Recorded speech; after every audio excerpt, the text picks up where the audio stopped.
Radhe Radhe, Har Har Mahadev. Make સાઉન્ડમાં again આપનું સ્વાગત છે. આપ અહીં જોઈ શકો છો સૌથી પહેલાં તો એનેક્સ ઓડિયોના ડીઝે 801 જે કે આપણા 3 પીસ આપણા મિત્ર આવ્યા હતા. ભાઈ આપણે ક્યાંથી આવ્યા હતા? તમે ભરૂચથી આવ્યા હતા આપણા ભાઈ. આપણું સાઉન્ડનું નામ સાહેબ? પાંડુલ સાઉન્ડ. શું નામ? પાંડુલ સાઉન્ડ. પાંડુલ સાઉન્ડ. ઓકે. ને આપનું શુભ નામ? અજય. અજયભાઈ એમનું નામ છે. મને આપણા ત્યાંથી આપ જોઈ શકો છો ડીઝે 801 જે કે એનેક્સ ઓડિયોના સૌથી હોટ સેલિંગ એમ્પ્લીફાયર આજની તારીખમાં આપણે કહી શકીએ તો. જે એમ્પ્લીફાયર સાહેબ તમે લોન પર લીધા કે કેશમાં? લોન પર. લોન પર લીધા. ત્રણે એમણે એમ્પ્લીફાયર લોન પર લીધા છે અને આઈ થિંક સો 14,500 જેવું ડાઉન પેમેન્ટ આવ્યું. અને લોન કરવામાં તમારો કેટલો ટાઈમ ગયો? 5 મિનિટ. 5 થી 10 મિનિટ થઈ ગયા. અને ભરૂચના કસ્ટમર હતા.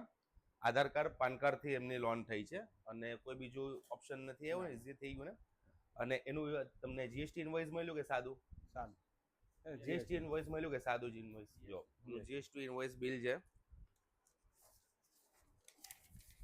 એની અંદર આપ ઇઝીલી અહીંયા જોઈ શકો છો કે આપણું મેક સાઉન્ડ સેલ્સ એન્ડ સર્વિસનું પ્રોપર ઇનવોઇસ વાળું બિલ છે જેની અંદર 3 એમ્પ્લીફાયરમાં એમનો ટેક્સ ગયેલા છે 12,800. અને કોઈ પણ ભરૂચના કસ્ટમર હોય, આ ભાઈને ઓળખતા હોય ને આપણા દુકાનના બારામાં કંઈ પણ ફીડબેક જાણવું હોય તો તમે ભાઈ સાથે પણ કોન્ટેક્ટ કરી શકો છો. જય હિન્દ, ધન્યવાદ, જય ભારત, જય શ્રી કૃષ્ણ, રાધે રાધે.